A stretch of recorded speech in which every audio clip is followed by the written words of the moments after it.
You're watching MTV2, the bastion of brand new music. Which is why we have Frank Black on the show tomorrow and Nicky on the couch today. And Jane's Addiction kicking off the whole thing. I've got the amp now.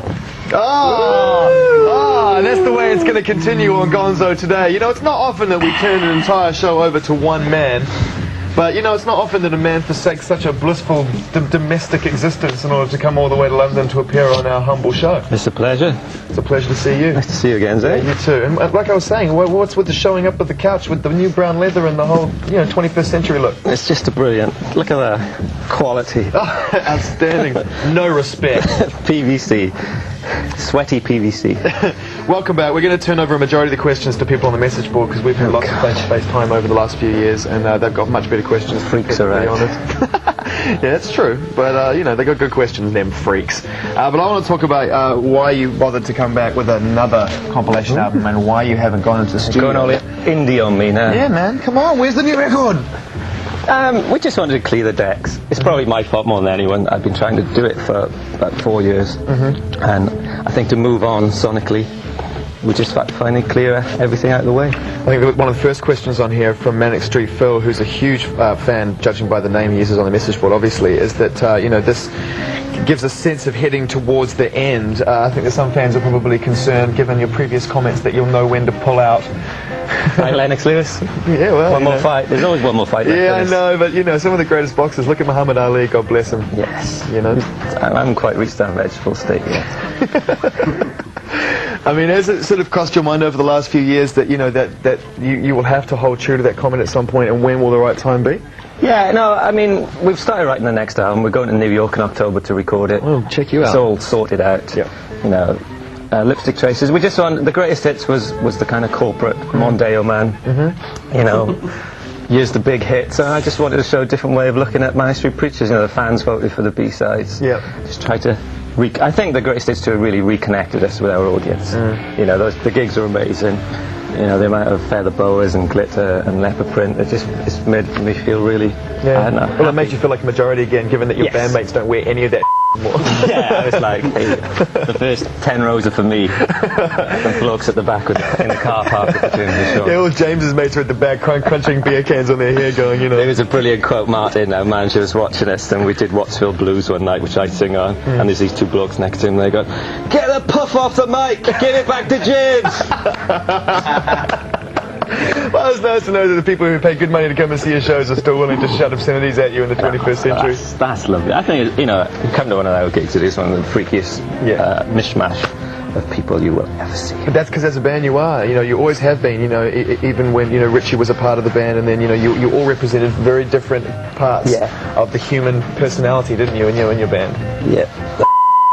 The tall, spiteful, bitter one. Yeah. The good bloke in the middle. Yeah. And the drummer who never says anything, it just buys cars and, well, that's drummers. Yeah, but there is a great quote. There was a great question in here I'm going to rush to before we move on to your first choice, I believe. I can't remember who asked for it, so I won't credit you, but I apologise. You'll know who you are. But the question was, will Sean ever say anything at the gig? And God forbid he should ever, like, stand up and go, "Thank you, Wembley!" You know, it would just be like, stop, there'll be deathly silence. Like, we did tour Japan early on, actually, and he did wear like a samurai headband and throw his sticks into the audience. I reckon, and early on. You can prove me wrong, but I reckon that being the quiet drummer, which is a strange thing in itself, he has probably the darkest and most absurd sense of humour of anyone in the band. I mean, seriously, weird bloke. Seriously. You can just so tell. All right, listen, we're going to go straight into one of your choices. We asked you which Manics tracks you wanted to play, and seeing as how you're in the band, and you chose Judge Yourself. So this one's supposed to go post 9 p.m, but the system.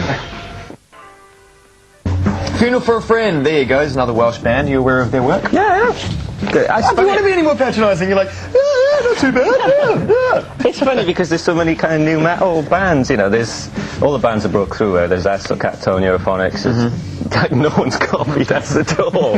Everyone wants to be, it's a compliment. Yeah, but that's good, you know, Lost Prophets and all of them. They're also good looking, that's what I don't understand. I know, what's Where going on in Wales? Exactly, what's going on in Wales? I mean, no disrespect to Wales, but Wales and New Zealand share three things in common: a love for rugby, an enormous amount of sheep, and a high percentage of ugly men. So obviously things are changing drastically over the course of the last you used to, when I first met you, you used to actually like rugby. Now I see you looking at extreme sports and like that. No, it's just extreme rugby. Rugby is extreme when you're getting trampled. All What should I watch You rugby? don't like it anymore. You're trendy and Londonized. Shut the up, That's man. what Seriously, why would I bother watching my You used national to team at the moment? It's recite it to depressing. me. The World Cup winning New Zealand team. You couldn't tell me a player now. I watch, and it hurts. And you know it hurts because your team loses too. Yeah, we used to lose it. You only beat us 60-10. What's up with the British rugby team? What's going on with there? England, you mean? Yeah. They're England. great. The most professional side in world sports. Yeah, I know. I've been to Twickenham twice in my life, and both times we lost. Once to the French in the quarter-final, and the other one to in that England game. Oh, that quarter-final, what a great game that was. Yeah, that was fantastic, wasn't it? Yeah, You thanks could very much. realise that not a single person out there knows anything about rugby who watches your programme. So What's this you guys still Tony here? Snow, Tony Hawk or something they probably want to see. They watch. Some idiot on a board. I bet you like the darkness as well, don't you? I do like the dark. See? Now, how can you go ahead and say on the record how much you dislike the Beastie Boys and like the darkness? Because the darkness don't take themselves seriously. But neither do the Beastie Boys. You met them? I know That's that. true. It's their politics, not their music. I find it a bit confusing. The darkness, man, I tell you, I stand alone in a very, very small minority right now. That album's midweek #2. I know. I mean, I grew up on Boston and Montrose and stuff like I that. like some of those bands, but it's just the other side of that whole glam rock Ted thing. Nugent. Oh, anyone, with the stapling of the foxtail on the leather trousers, you should try that look. We were doing some Welsh awards and they were on actually, and it was about this big, the awards ceremony, and they were just on a stage and they did play it like it was a stadium. He's down the front coming up to me with his tongue out and everything. You can't deny it. You can't deny they can play. I'm very aware of the fact that people want to relax and have a good time at the moment, but the music doesn't move me. In saying that, we've agreed to disagree and be nemesises. Be nemesi. You're aware, you know that. You've had a few of those throughout your that's career. fair enough. I just, I think there's a lot of bands out from America who have pretensions of intelligence, but they're exactly the same as the darkness, really. The darkness, I think, are probably more intelligent. I would give them that. But I mean, getting back to some of these people who have actually, throughout your career, made it difficult for you in the press. Some of these people must actually be some of your favourite journalists, knowing you the way, Yeah, that does happen. I grew up on rock journalism. That's just the way it is. I think it's a healthy thing. You come out stronger and all that crap. But not a bad Simon thing. Reynolds, I grew up with one of my favourite journalists ever, and he just said we sounded like the Boomtown Rats. Which was? You can't get any worse than that. Right, there you go. We're here with Nicky Y pretty much for the whole show. We're going to make him work for his train ticket up to London today. And we've also offered him a chance to pick some music. And you went with Idlewild, and I'm glad you did. Yes. I really believe in this band. They're lovely boys. It's a shame the bass player Don't know what and happened. someone out or something. Was that what it was? I don't know. That's what it is. You heard it here first, from the mouth of the man that Don't knows. say that. They like me. It's Gonzo, of course it is. And of course the man sitting to my right, your left would be Mr. Nicky Y. Always on the left. I am. Always, well, it's the way. Never on the right. Dress to the right, stand to the left. Here in town to pedal and pimp his brand new B-sides and rarities compilation, that old chestnut called Lipstick Traces, which in Got a itself... finished copy for you. I brought it myself. Only got them yesterday. Sign it for me, will you? I To won't sign Zane. it, but I can- You're my biggest fan, Just in the Darkness. It could be a Darkness single though, couldn't it? Lipstick Traces. Yeah, I mean, it's a book by Grail Marcus. If like anyone in the media had any intelligence today, they might know that. But it was a famous rock critic. And it's about how you trace punk right back to 11th century druids and monks. Could be a Darkness song though, couldn't it? To the message board and swiftly at it. Nicky, how do you feel about bands like Radiohead? This is from Waymart, who's a respected contributor to our message board, so we'll follow through on this one. But obviously politics and music, there's two camps. And you've been staunchly political throughout your career, but at the same time you bring glamour to the table. So how do you feel about it now? I love Radiohead. Just they're an entity that I think always draws you in. I'm not sure I love them as much as I used to. I don't think that matters with them. But as far as the political side, I think we know your enemy, really. I mean, it was just a prophecy. We were 3 years ahead of our time. I agree. And no one really gave. Well, I think some people did. It's I just don't that, think Chris Martin had read a book by then. Last year he's read no got logo. involved. Well, it's important that, but Chris is in a position whereby, he has to discover his own voice throughout his career, I know, but if you go to public school and have the best education Is it really paid about for that you, though, or is it about the way that well, you... if you have your education paid rather than actually graft like I had to. I love it, Still ripping the working class. Coldplay are a brilliant band. They make brilliant music. The whole political thing, I just feel a bit, my fingers have been burned, Yeah. But now's when we need you most. This is the most frustrating thing. Bands like yourselves and Rage Against the Machine and these great bands that have been around. No, they were a great band. And they come out and they speak the word, but ultimately we're living in the happy, joy mid to late 90s, and no one really wants to rock the boat because Britney Spears is selling records and everyone's on E. and now it's like 21st century, and we need people like you to open your mouth and get involved. Kind of. I mean, it's a very difficult position because if you tolerate this, for instance, we've had a lot of requests to use that concerning the Iraq War and all that kind of thing from charities. And is that going too far? Well, Tolerate is a pro-war song. It's about fighting against fascism in the Spanish Civil War. Yeah. So I felt wrong about handing that over, not because I don't believe in their cause, but because, you know, they'd be singing along to "Let's Go to War." You're just feeling misunderstood at this stage, aren't you? And ultimately, yeah, I feel like I've kind of drained every. I mean, our view of American foreign policy is know your enemy. Like I said, no one must our interest. Freedom of speech won't feed my children. Yeah. It's just you watch the news and that's what it is. Well, it's nice to know that you do have some partners in crime, or partners in a fight against crime, and Radiohead with the Hail to the Thief banner. You know, I think it was a very brave album title to run with, especially given the popularity in the States, you know? Yeah, completely. And I think the difference between them is people get irritated and annoyed with me because I've actually got a degree in politics, but with them, they like them for it. For it, yeah. Strange, isn't it? You know, I guess it's a class thing. Yep. Waymart again. Has James ever told you that he isn't going to sing a particular line or word? Has he ever said, you know what, I'm not feeling that? Yes. And it's justified. I trust him. He's my greatest editor. Good. Okay. You know, just dropped a song off for me last night on a little cassette, which is still the way we do things after 20 years. Yeah, well, but 15, it's a good way to create, though, isn't it? Ultimately, you know, if that's the way it suits you, you sit in your bedroom, find your own zone, and do your thing. You know, I mean, trust is there. Much as I try to take in, it always goes back to my bedroom in Wales when I write. Really. Yeah. Do you find lyrics easy? Yeah. You know, I mean, I've written a sackful already for the next records. Good. Looking forward to hearing it. Okay, we're going to talk to some more Nicky in a bit, but you know, another Manics track you decided to choose, quite obviously and predictably, is "You Love Us." Yes. Because we do. You used to see M2 about 2 years ago. Yeah. Now you just see the yes, don't you? Queens of the Stone Age 5 million times an hour. Hey, listen, we've got an audience we have to satisfy. Music television is all about flicking. Flick, flick, flick. You're going to go on Kayes here now? You're going to convince me they're the greatest stoner rock band I ever? do not even want to know what you think about Queens of the Stone Age unless you believe that they're one of the most awesome rock experiences of your life. They're so puny. They sound so puny. Oh my God! Oh, Neil home there, Reiki, Neil home there, Reiki, Neil. Sean loves them, actually. Sean loves them. Dude. He plays them in his Lotus, little sports car, I drive around and I can't get out of his car because it's so small and sporty. And you like that dude in the Simpson that drives around in that buggy. Do you all think it's funny laughing at a man who's too tall to be in his car? He traps me in there, he does. You must listen. Nicky Wire's on the couch, and you're loving him, and I'm kind of loving him but hating him at the same time. The Darkness Queens of the Stone Age debate we'll put to one side for the moment because... Hey, back to the message board. Someone actually wanted to know about playing at the Millennium Stadium before Wales beat Italy. Your greatest moment? Yes, one of them was fantastic. You know, the players were warming up. John Hartson and Ryan Giggs were scoring goals in the back of the net, warming up. We were playing Design for Life. And we went upstairs. I sat next to Mark Hughes' mother, the manager, which I didn't know, his mother-in-law. And I got a little bit boisterous, I have to say, until she put her hand on me and went, "I'm Mark Hughes' mother. Be quiet." Did she really? Because I noticed then everybody had moved away from me, the whole row had moved away. I looked around, and James, Sean, our manager, they'd all just disappeared into the box, and I was left there. So it was brilliant. I'm going to Rome for the return in September the 6th. I just love your passion for sports. I think it's great. You know, it's not seen enough in the rock and roll. Not your kind of sport, mate. What's my kind of sport? Skateboards and people jumping on snow. You got me. You've like got that. me wrong. Just because the Stream Channel pay me to do their voiceovers doesn't mean I actually watch the channel. Alright, moving swiftly on. They don't pay me anymore. In an independent online interview in 2001, you said rugby made you cry.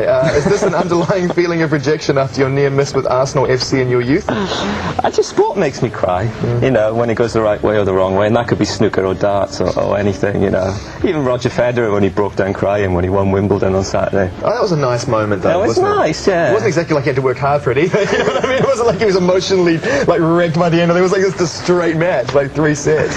We was in Denmark doing a festival, and I watched that, and it just gives me something that music doesn't. Yeah, right. So then you go on stage in front of 50,000 people, completely cold. I mean, watch Roger Federer win in Wimbledon. It's fantastic, isn't it? Lipstick Traces is the compilation, B-sides and rarities. It's a kiss goodbye to the past and a chance to move on and onwards and upwards with the future. We're going to talk about this forthcoming new record. One more from the message board for the moment. Board Rigid, do you really read all the books you name drop?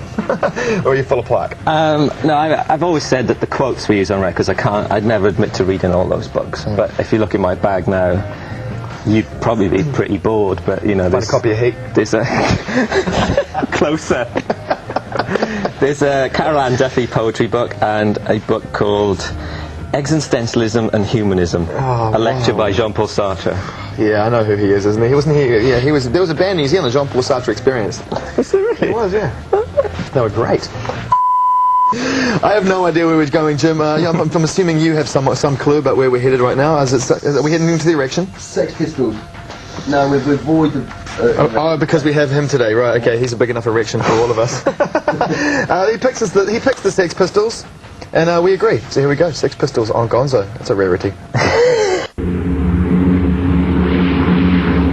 It's Gonzo with our very special guest, Nicky Y. It's undiluted, unabashed, unapologetic Nicky Y day today. We've got him on the couch all day, and he bothered to dress up. I did, at 9 o'clock in the morning as well. Yeah, I know. Good to see that, you know, you're willing to wait for the sort of 8 or 9 hours so that you were still looking good when we went on the air. Good work. Well done. You're a professional, right? Hold it together. I lay my clothes out the night before. Let's get serious for a hot second. You guys were thrown back into the headlines for a very, very sort of old and personal reason last couple of weeks, because there was a body found down by the bridge. I can only imagine how much that took you back to that time and place. It's just it's horrendous. I'm sure it would have broke most bands, to be honest with you. And we were in Denmark, like I said, I was watching. That's probably what I cried when Roger Federer cried, because I got a call saying there's a big thing in the newspaper saying body found, and you want the myth to be true. You want to believe that he's happy somewhere, don't you? And still alive doing his thing, you know. And every time we've seen to put a record out, or every time, when we were doing the greatest hits, a couple of songs for that, there was supposed to be remains of his feet found, and you're talking about someone I grew up with from the age of 5 playing football. He's a human being, you know what I mean? You don't want to hear about this stuff. And we were friends first, and God knows what it must be like for his parents. Sure. But the good news is, ultimately, that it wasn't him. So wherever he is, and whatever beach he's on, or whatever dark alley he's in, sort of, doing whatever he wants to do. Wherever sewage works, he's doing like Reggie Perrin. Exactly. With a big beard.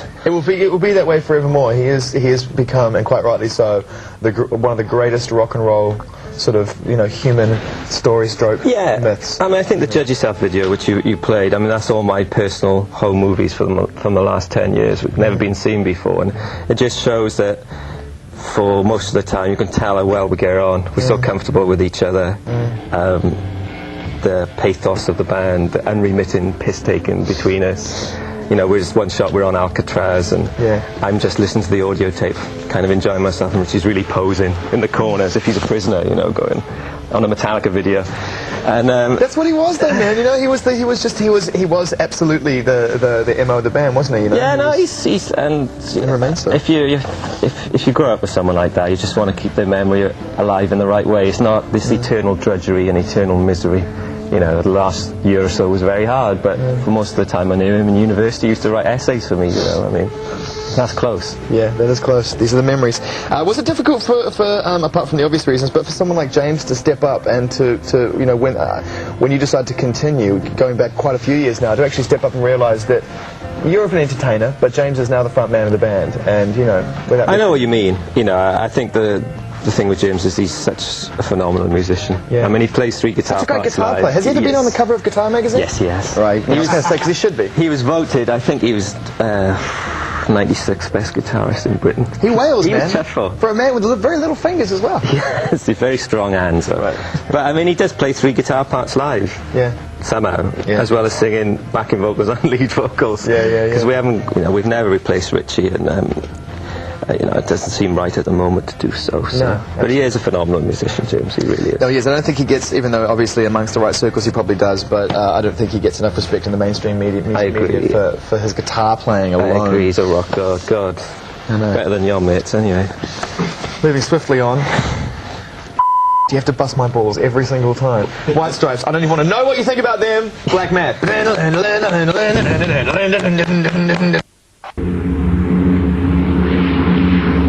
Manic Street Preachers have a brand new compilation. When's it out?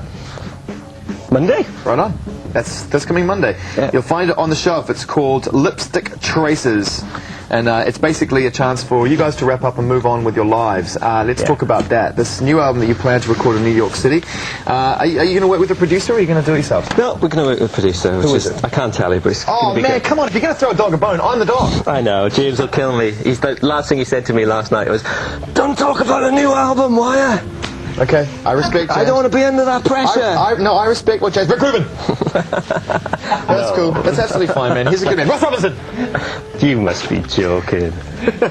That's fine. It's Get all totally your fine. rock mates out the way and then try and find someone to see. No, okay, it's absolutely fine. That's cool. Steve Lillywhite. No, I'm just pulling names out of my hat. Jesus Christ. We can't afford any of that. Okay, in that case, it'll be. But I just want to make DFA. a direct kind of pop album, an elegiac pop. Glenn Ballard. I knew that would get Matt Lang. Yeah, you Shania will make you cups of tea. I love Shania Twain. I think she's a lovely lady. I do, I really like Shania Twain. She's great. That song, Ka-Ching, the Ka-Ching song. That's It's the terrible. most bizarre song and video of all time. That's the one we were listening to in Germany all the way too. It is truly bizarre. Get your money. Get your money in the world, in the capitalist structure. God damn the government. You want to be one of the most richest pop stars. Is it Switzerland? It's just in the castle with a man called Mutt Lang. He's writing about the corruption of money in It's the West. bizarre.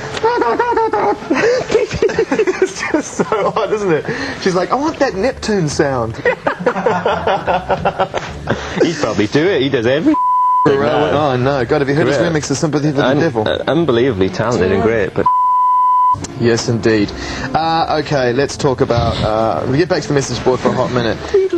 I heard you attempted to throw your bass into the crowd at a festival once, and instead you hit a security guard on the head. this is the first time we played Reading in 1992, Yeah. and I was so weak and puny at the time that it didn't reach the crowd. Mr. Burns and stuff. It hit the bloke. Throw my knee.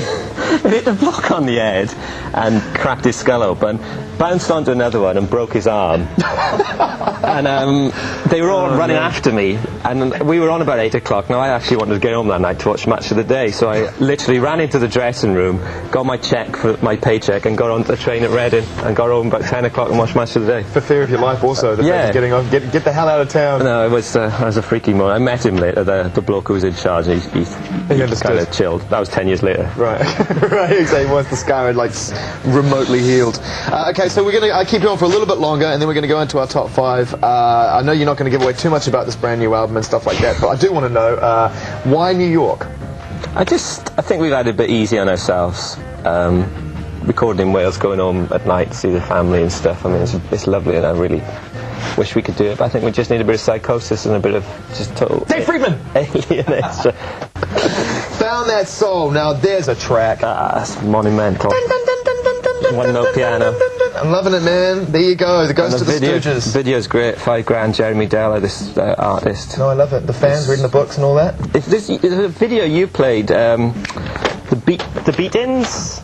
Yeah, used to have on, yeah. And it's total rip-off of Found That Soul. It's the Night Vision. Yeah, and just same the band's idea. Not rip-off. I like that record, actually. The it's good. Beat-Ins or the Beatniks? Or No, it's Beatings. Yeah, good record. Found That Soul outstanding. I love that. I very much used to enjoy playing that on my radio show on XFM way back in the day. That was fantastic. Won't be allowed now, mate. Easy. Playlist. No playlist. That's why I win. 98% American music, 2% British, and then this and that. What do you just... Found That Soul, good strong track. Is this are you going to maintain some of this punk rock spirit in the next record? I don't think so. I think it's time for our Achtung Baby, our Automatic for the People, where it's a drastic reinvention. That's what I mean by clearing the decks. Flood. I don't think you'll get it, actually. Really? No. Okay. So you're going to move into the computer generated side of the world? No, I don't know what. It'll make a little bit of sense though, because there's some of the remixes and another one from the message board. Yes. I can't remember your name, but it just mentioned about that kind of direction because so many great remixes are yours. Yeah, you know, we just did some, Andy from Groove Armada, Chill Out. He's just played saxophone on one of our tracks. Yeah, I saw that. And there's a real Debbie feel to that, and we just got to make the next leap. That's it. It's very ghost town. It's a ghost town for the 21st century. Okay. That's what it's meant to be. Well, that answers your question, Mrs. Waymart. And don't forget, Mrs. Waymart, on Friday we're bringing back that DJ Shadow Keep in Time Cut Chemist thing. Did you see that? The 12-minute video with the old school drummers doing the breaks and the DJs cutting up the breaks? You would have actually liked that. It's just a bloke on it playing records. Oh, I'm so out of date. I've known it with all these people and technology and skateboards. And then at number 5, it's one of Nicky Y's favourite brand new bands at the moment. I know this to be an absolute fact. They're coming out of America. They're called Finch. He loves this band. Finch? Give it here. Before we unveil today's top 5, in fact, we'll do this and then we'll give you the present and then you can leave and go do your VH1 TV moments. Finch at 5, Metallica St. Anger at number 4. Oh, yes. This state has a non-hostage policy, sir. Yeah, it's a great song though, isn't it? Got a great record. Have you heard the album? Yeah, I haven't got the album. It's a bit noisy. Oh, Frantic's outstanding. I'm not sure about the new bass player though, yeah. Oh, what? Robert Trujillo, he's fantastic. The way he moves, though, right? It's fantastic. It's a great thing when in the rehearsal room, when I was having a snoop around their rehearsal room when I went to interview them in San Rafael. There's all their gear lined up. It was honestly like a Metallica fan's wet dream. It's just, you know, like souvenirs, the original Metallica banner in the background of their rehearsal space. And it's got this, it's got his music stand there, and it's got the sticker just permanently attached, go, beware the tarantula. Which is the hand how he plays, they call him a tarantula. That's the third bass player now, isn't it? Yeah, it is. Is it the third? Yeah, well, there was Cliff Burton was bass player. And then there was Jason and, yeah, Robert. St. Anger. Could be giving James ideas. Alright, and at number 3, Biffy Clyro, Mon the Biffy. Mon the Biffy. And number 2, Long View Further, before we unveil today's number 1. that song. Long View? Yeah. Yeah, well, you know, that'll be your domesticity coming through there. No, I like that track as well, just for the record. What we got here? There's a soccer medal from Jim. He just wanted to give that to you because it's very special to him and so are you. I actually kept all of mine of these. Well, there you go, add that to your collection. Very nice. Yeah. And we also got you a t-shirt to wear around the house, just in case you ever get in that mood for love. Yeah, okay. Oh, that's nice. Yeah. That's really sweet. Yeah, feel free to wear it at a forthcoming gig in front of cameras. That is lovely. Not that there's any ulterior motive. Thank you very much for coming on, Nicky. It's been a pleasure. Really great to see you. You know, too. I always love a little verbal jousting with you. Well, I got it. Tomorrow. Who's coming on? Oh, Frank Black's coming on tomorrow. Is it? You better get a bigger sofa, mate.